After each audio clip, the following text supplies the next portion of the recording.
আসসালামু আলাইকুম।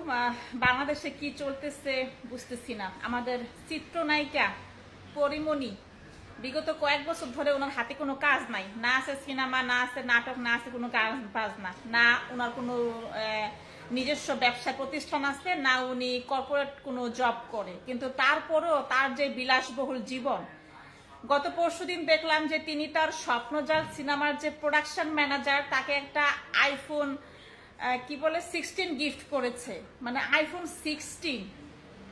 বাবুরে 12 বছর ধরে ইতালি থেকে এখন পর্যন্ত মানে আইফোন চোখেও দেখলাম না। তো যাই হোক, এই দুঃখ আমি কই রাখবো বলেন।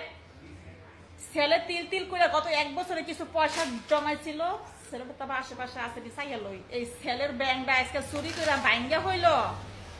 আমি আইফোন 16 কিনাই ছাড়বো। আমি দেখবো যে আইফোন 16 এর মধ্যে কি আছে।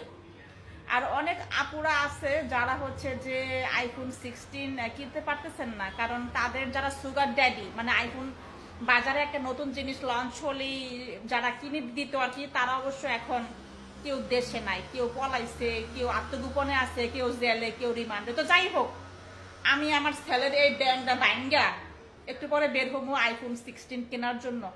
আমাদের তো আর কোনো সুগার ড্যাডি নাই, আছে এই ব্যাংক।